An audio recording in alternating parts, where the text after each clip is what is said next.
back up to the vibey music. From this calm music, the focused music, turn it up. Change it to the music that gets you pumped. Let's build that energy back up again, ready for module 2, which is all about focus. So whilst we prepare for the module 2 on focus, creating a lifestyle that you want, let's create that energy. Do you want to live a life that you design? Because that's what this next module is about. It's about how the science of neuroscience, the science of the brain, can allow you, your understanding of that and your not manipulation of it, but your using of it, can allow you to create for your life, create for yourself the life that you want.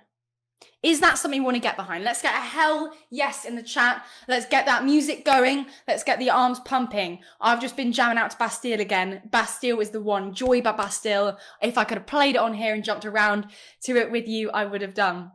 I'm still singing it in my head, right? Whatever you need to do. You don't need me to tell you what to do now. I'm going to do my roadman, right? Do the roadman. In the chat, are you ready to go? Do you want to learn how to create a life for yourself based on understanding how your brain works, based on changing your focus? Are we ready? Are we feeling good? Are we feeling good about the second module? Right? Are we feeling good? Let's wait for those chats. Oh, right. So sorry. Okay. You've been coming through.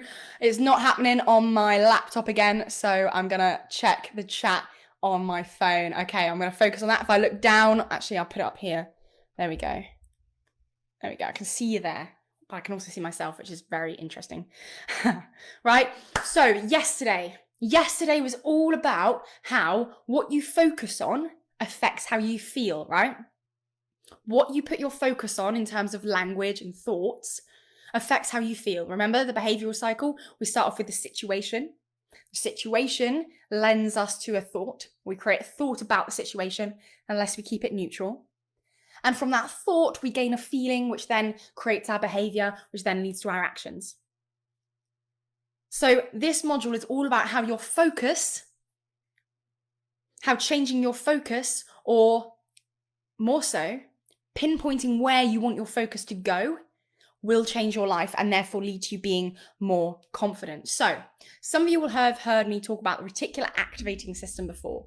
The reticular activating system, it's a very big word, we'll call it RAS for short, but it's based at the back of your neck, like so right about here, okay? It's part of the brain. It's right inside there, right?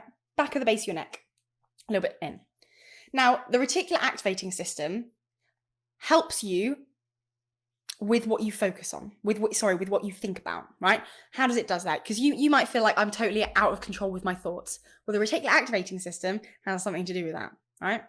The thing is, if you thought every thought under the sun, if you had every piece of information coming at you, every single color, as you know, we as humans can only see a certain amount of colors. There are more colors that exist. If you could see every single color, if you could hear every single sound rather than just hearing sort of one or two, if you could hear every drop of a pencil from the next door's house, right? You could hear every single thing. You could see everything, right? And I'm talking about that little bit of dust on the unit. I'm talking about things that you wouldn't normally see, right? So maybe things that have been left out for a few weeks now, and you just walk by them because you don't even see them anymore. Why is it that we don't see certain things? Why is it that when I'm walking down the road, my boyfriend will go, "Oh, look, it's a Porsche 50,000 XYT." I know that doesn't exist, right?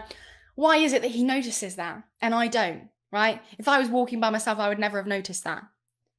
But now I'm beginning to. Why am I beginning to notice that? Well, it's all because of the reticular activating system.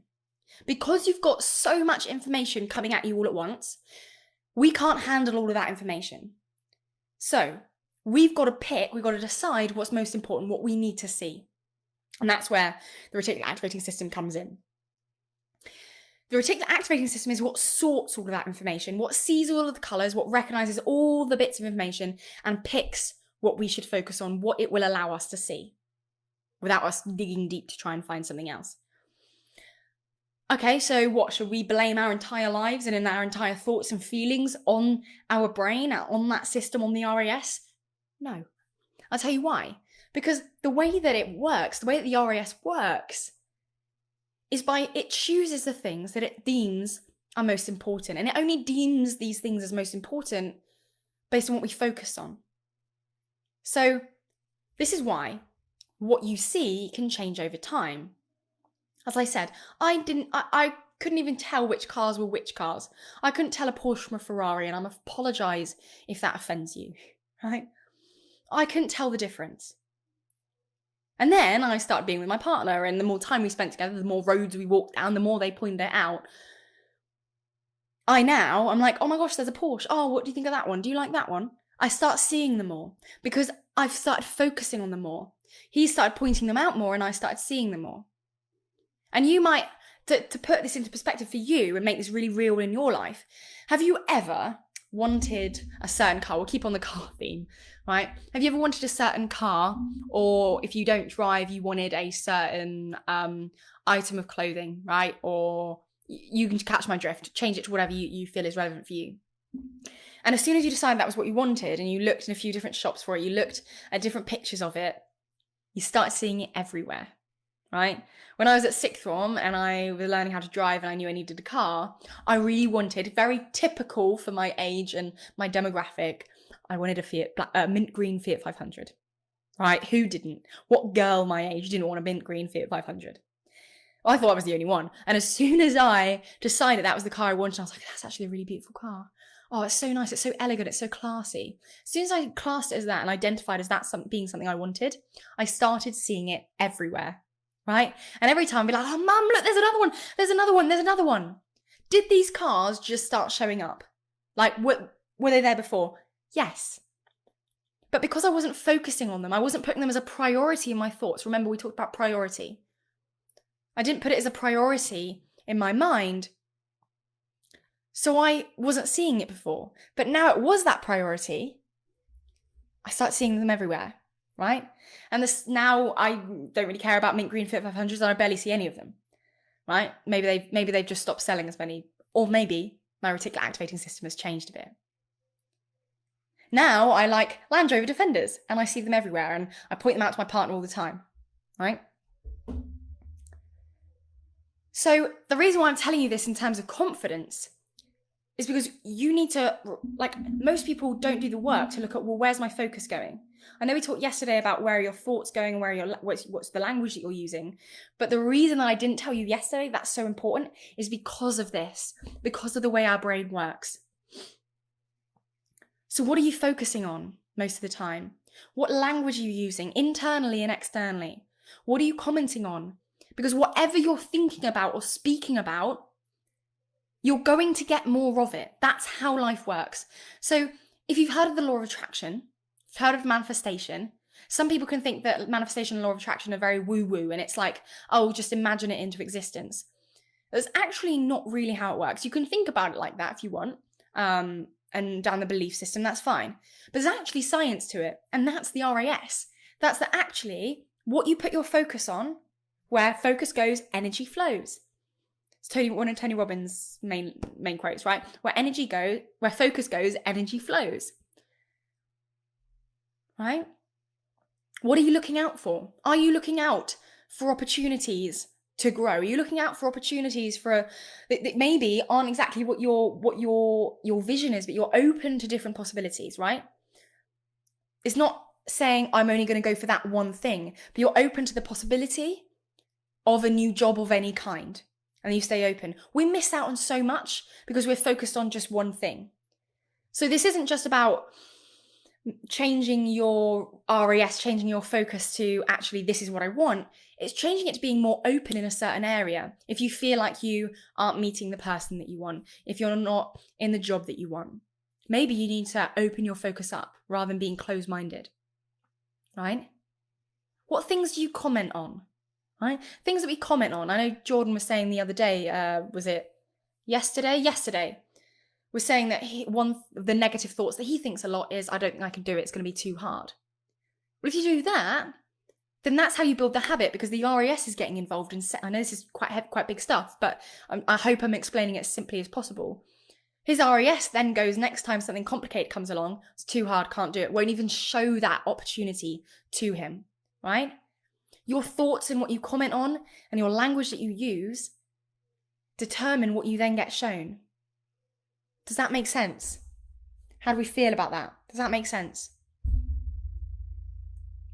Let's get a thumbs up in the chat if you get that. I'm going to go on to talk about this in more detail and how it'll apply in your life, but is that simplistic enough to make sense?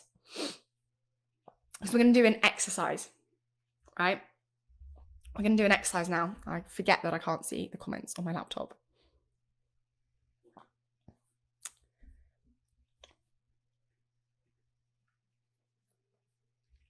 Just see those coming in. Cool, Jordan says yes. Brilliant. Right. What I would like you to do now, we're going to do an activity to sort of look at where your focus is, all right? So what I'd like you to do is close your eyes again if you're happy to, right? And think back to day one, right? Think back to day one where we did that exercise where, again, I told you to close your eyes and I got you to envision the person that you know you can be. I don't want to say the person you want to be because I know that you can be it. The person you are becoming, the identity that makes you excited, right? Go back to that. The way that you are and the way that your life looked like in that, right? So where you can be confident in who you are, where you can make a new life for yourself in your new house, where you have this multi-million-pound business, where you are a calm business owner, right? Where you are present in the moment. Those are some of the few that you have. Envision that again. And I really want you to look at all areas of it, right? All areas of that life. The life that you aim to get to, the life that you know is possible for you and is maybe coming this year, or maybe it's in 5 years' time. What is your career like? What are your relationships like? What's your family like? What's your public presence like? What's your health like? Onto all of these. Think about what that ideal but realistic life is going to be like. You're feeling the best version of yourself. You've achieved the things you want to achieve. What are those things? We're going to expand on this later, so you don't have to have the full sense of it, but just an idea of it. And now, either with your eyes open or your eyes closed, I want to ask you very honestly, is your current focus, your current language, your current thoughts, the things that you think and focus on, is your current focus reflecting that life?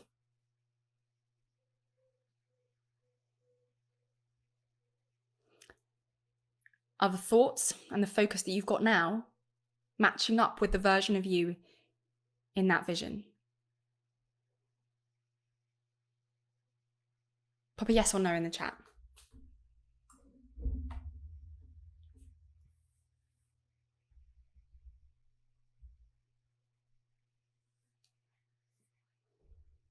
Do they match up, or is there a little bit of a gap? They might be close.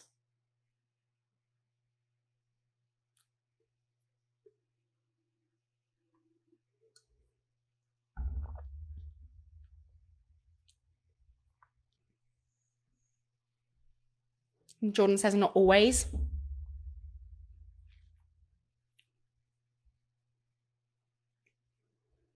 See if we can get you to come into the laptop so I don't have to look down so much. Okay, Maria says not really. This is the point, the reason why you're here is to learn, right? So don't let this degrade you. Don't let this make you feel bad, right? This is the point. We're realizing that maybe our focus isn't where we needs to be. And it actually makes total scientific sense why maybe we're not closer to that version of us because our focus isn't where it should be, right? How can we be that version of us if our focus isn't where that person's focus would be? You can't get that thing if you're not choosing those thoughts, if you're not identifying with that person, with that version of you. You might not have the multi-million-pound business today or tomorrow, but can you focus on the type of things the business owner of that multi-million-pound business is focusing on, right? The more important stuff, not the petty stuff. Not the petty arguments or the negative comment online, the important stuff.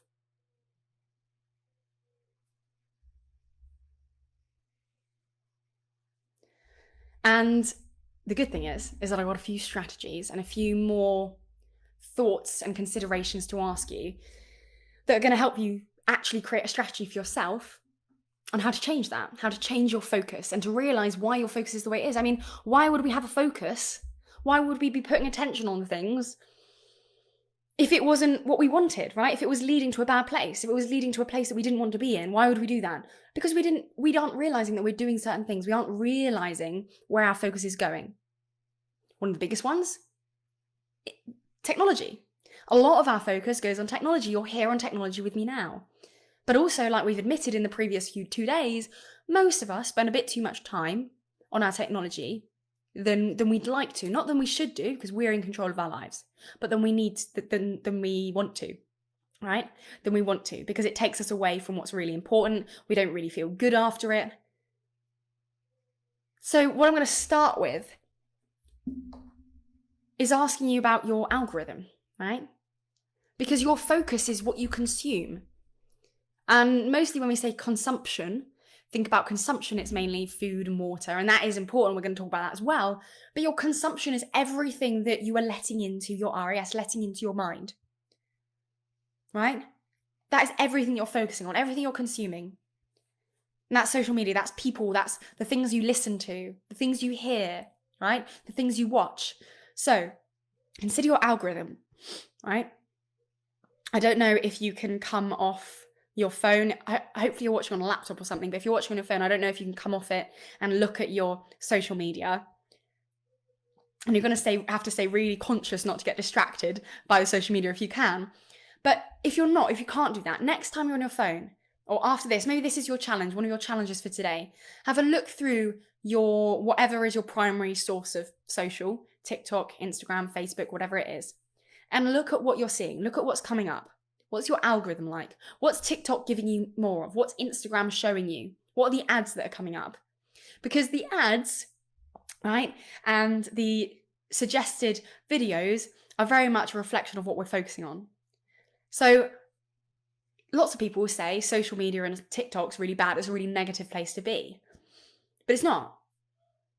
My TikTok is such an empowering place to be because I follow people, either comedians, because I want to laugh. I want my day to be filled with laughter, right? Motivation, mindset things, psychologists and neuroscientists, psychotherapists. That's what my algorithm is filled with, right? That's what my algorithm is filled with. I've got 2 friends that I follow on there that I probably don't even remember me. One is blind, and so I love seeing her videos. She's the amazing things she gets up to. Right? She has no sight. And the other one has had a baby, and she's about 2 years younger than me. And I love seeing the way that she cares for her baby. Her videos are all about spend the day with her and her baby. They're very short. But that I follow it and it makes me feel good. Right? A lot of what you're following on social media isn't making you feel good, but that's where your focus is going. And therefore, without you even realizing it, without you choosing it, you're feeling worse off. You're not feeling as good. Right? So have a think. Maybe you want to write down some things that you kind of know already you want to change. Not in the chat, just have a think to yourself. Right, my chat is being interesting. Jordan says, really like that. Highlights that it's not actually about the actual practical steps in order to get to the place we want to get to, but a focus on the person we need to be to create the reality for ourselves. Yeah, definitely. I think that was a while. That was on something before when we talked about aligning with the person that you want to be. So we've talked about social media, and please do that challenge, right? Please go through your social media. Delete anything that doesn't make you feel good. Delete anything that's not aiding you in improving, right?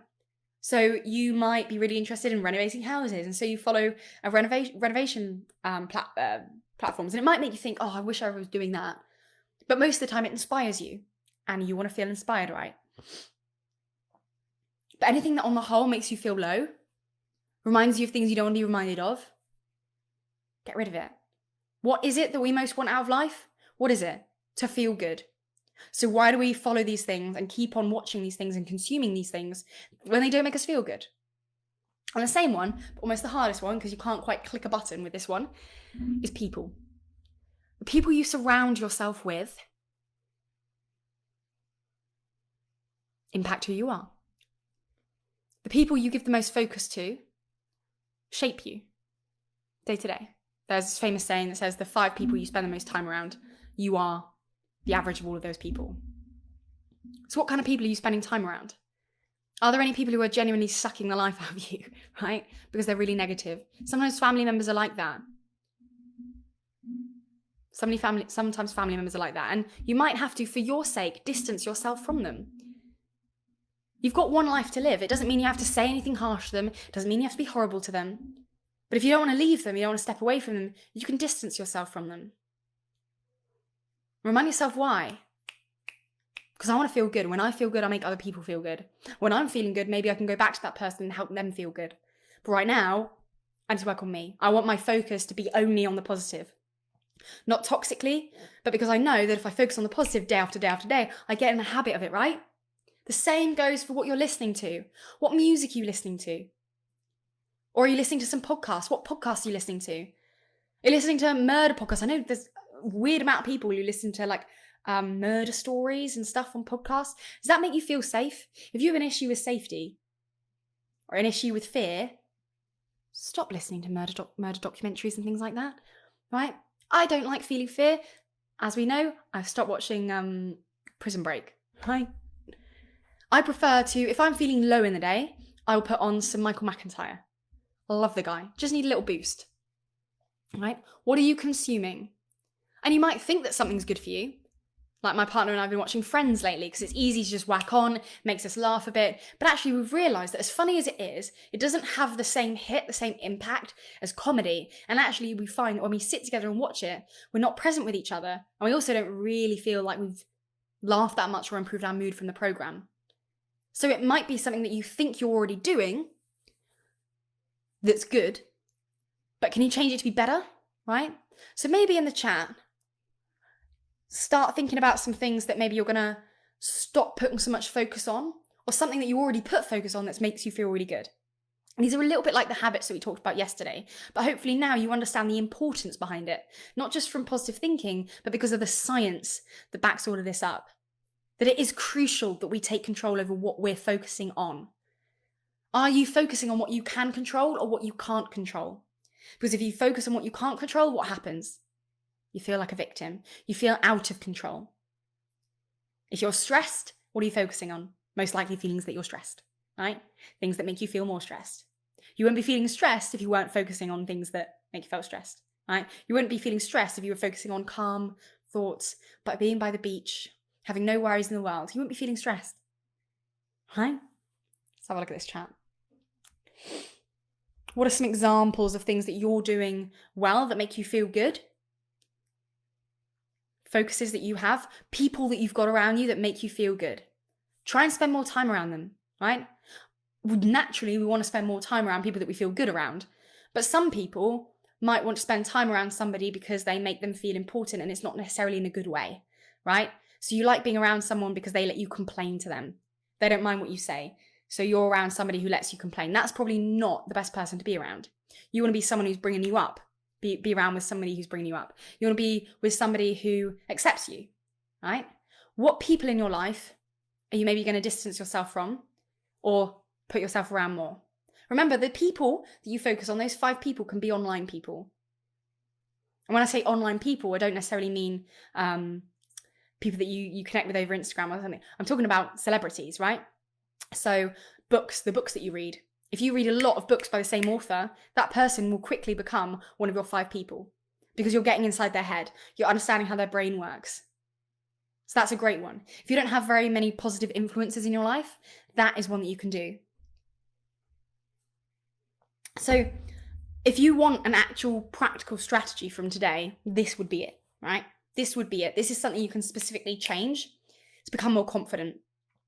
If you're around people that are always bringing you down at work or in your family, then that's not going to make you feel confident. You need to be around people who are supportive, right? If you're listening to music or if you're feeling low and you listen to sad music, that's going to make you feel more sad. Yeah, it's still working. Thank you, Jordan, for that. That's okay.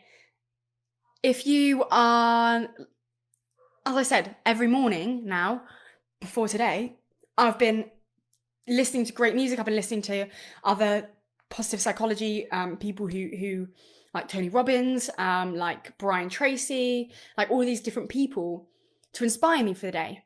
And actually, I want to do that more often, right? I don't want to be listening to people who actually drain me. I made the conscious decision not to watch Love Island this year. Did I want to? Yes. But I also knew that my time, my focus would be better spent, would lead me more directly to the person that I want to be and I'm aiming to be, and I know that I can be and I know that I am, rather than watching Love Island, which is nothing wrong with watching it. I've watched it for the past 4 years. But I want to stay in alignment with this person, right? This person has fun, but this person also makes decisions that make her feel good. Okay? So, I want to check that you're all here before we go on to the next strategy. There's not long left of this module, but the last strategy I think will help a lot of you. So if we can just get emoji or something in the chat just to, so I know that you're here before we move on. This is probably one of the shortest modules for today. So just, there's a very powerful exercise coming in a minute. Jordan Peterson is a good one. You've been listening to him recently. Yeah. And the thing is, Jordan Peterson, I don't resonate with Jordan Peterson at all.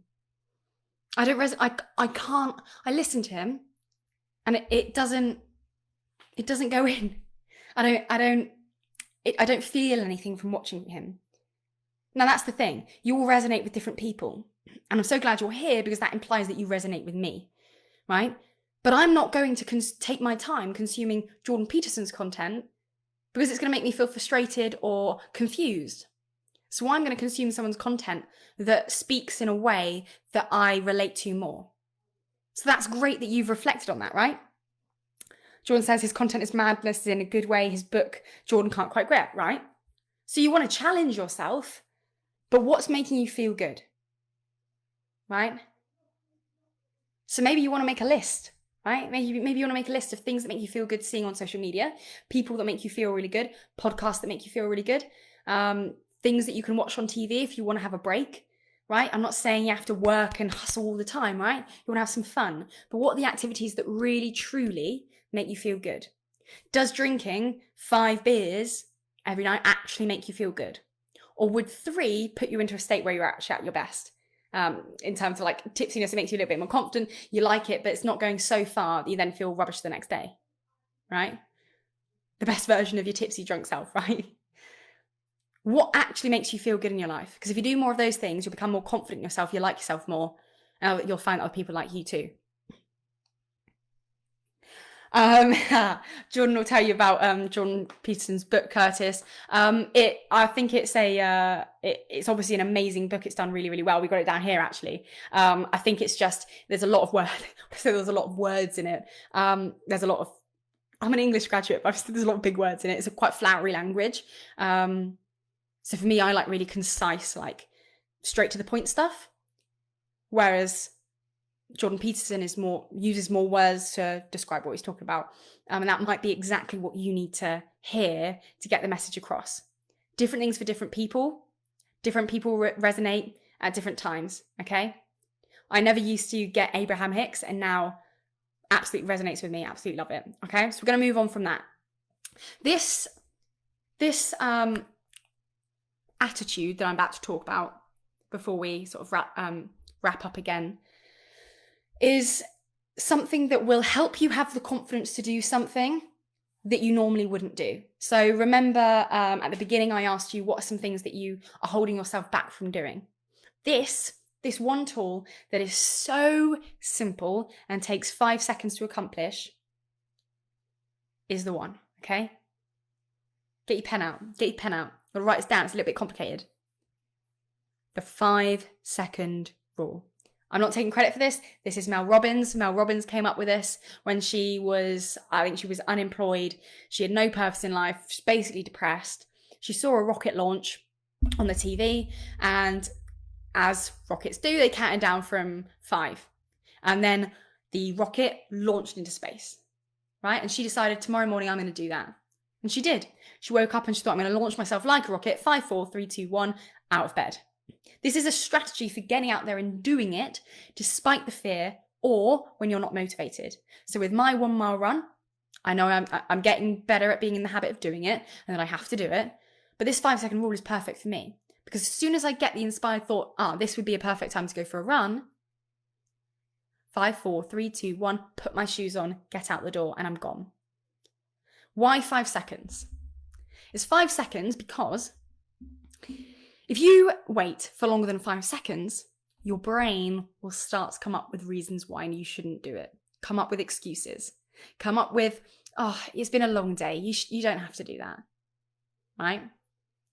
Your brain will start telling you what you want to hear. Will start persuading you that you don't have to do it, right?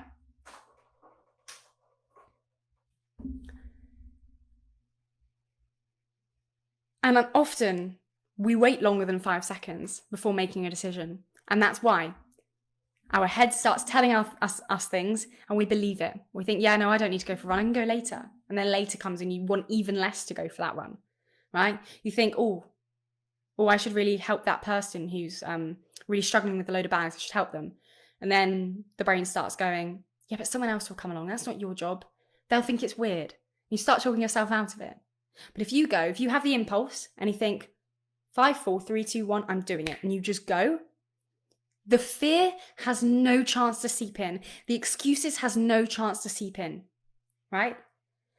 And the thing is, you might think, yeah, but am I not going to be stupid? Am I not going to say I want to speak to a girl, speak to a guy? Right? Am I not going to embarrass myself? Yeah, you might. But this is a great attitude that you compare with the 5-second rule, which is something my partner actually tries, and I stole it from them, is going in expecting to fail, right? So it's not that you are sabotaging yourself in going into this thing that you're going to do. But you're saying, do you know what? I know that this could fail. I'm going to go in regardless. Do you know what happens when you do that? You have nothing to lose. You have nothing to lose. Right? So if you do wait longer than 5 seconds, do you know what? Even if I fail, I want to do it. I want to do it for the sake of having gotten over my fear. Right? You will put maximum effort in if you know that you could fail. It's not about going in and purposefully doing a bad job at whatever it is, right? Sending an email before it's finished. You put max effort in and think, you know what, if they don't like my email, if they don't like my interview, if they don't like me, that's cool, right? Screw perfection. Plus, the more relaxed you are, you perform better, right? The better you do naturally. If I'm here really anxious, I'm going to stumble over my words. I'm not really going to have a straight mind, a clear mind. I'm not going to know what I'm talking about. But I'm relaxed and I'm excited. And so I'm performing better. Right? We don't go in with a set outcome. You're not tied to you're not going in with the expectation of something happening. Then you're not going to be tied to anything, tied to any outcome. Right? It's a little bit tricky when I have to look at my phone. It doesn't come through here. Right, let's catch up. What if we go past the 5 seconds? How do we manage the excuses our chimp comes up with? Excuses sound best to the person who made them up. Absolutely. That's what I said. Your brain, your mind knows the perfect persuasion techniques. Your brain knows how to persuade you to do what it thinks that you want to do, right? So if you wait longer than 5 seconds, and I'm telling you, as soon as the impulse comes into your mind, change it. We've got the comments coming through on the screen again. Brilliant.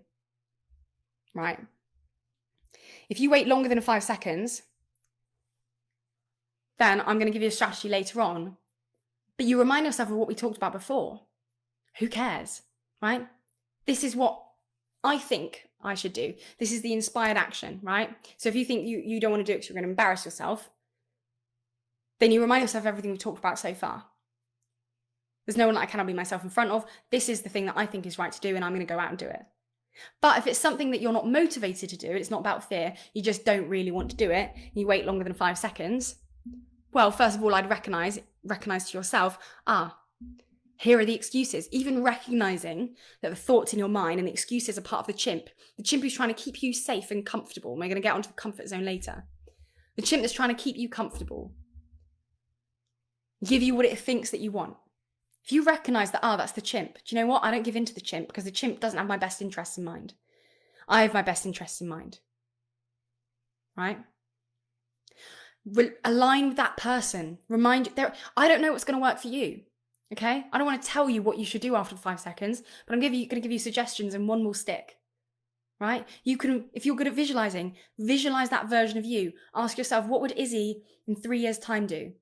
What would Izzy on that stage in front of all those people, having become really successful and really great at communicating, all of these things, this version of me that I can envision, what would she do right now? You can ask yourself, what's the worst that happens what's the worst that could happen if I go? Right? If I go for a run and I'm tired, well, it's going to be a little bit harder and I might have to run a bit slower. I'm not running a race. I can still go for that run. Right? Does that help, Jordan? Does that give you some ideas? I don't want to give you the answer because you have the answers, but you've got to try these out. So maybe writing down notes of different things that you could do. Different things that you could do to persuade yourself after those 5 seconds. I'm not giving you all the strategies yet because they're going to come later. Right? Sometimes we only get one chance to do something. Again, I'm going back to the fear bit because today isn't about motivation, really. Yesterday was a lot about motivation and using your mind and recognizing those sorts of things. This is about confidence. So I really want to focus on the fear side of things. And actually, if you're not doing something because you're scared, you only get a chance to do things once. I remember so clearly that I was in year five, and we had an activities day and we had loads of different people come in. I remember we were sitting in the dance studio. So it was this long studio, sort of sand coloured slats of flooring, whatever. Can't remember what the word is, right? Sand coloured flooring, right? We were sitting on the floor and some people came in. I forget where they were from now, but they had these things called speed stacks. I don't know if you know what speed stacks are. Pop it in the chat if you do. Speed stacks are cups that have holes in the top, and you stack them. And there's routines that you can do with them. And there's actually like a whole.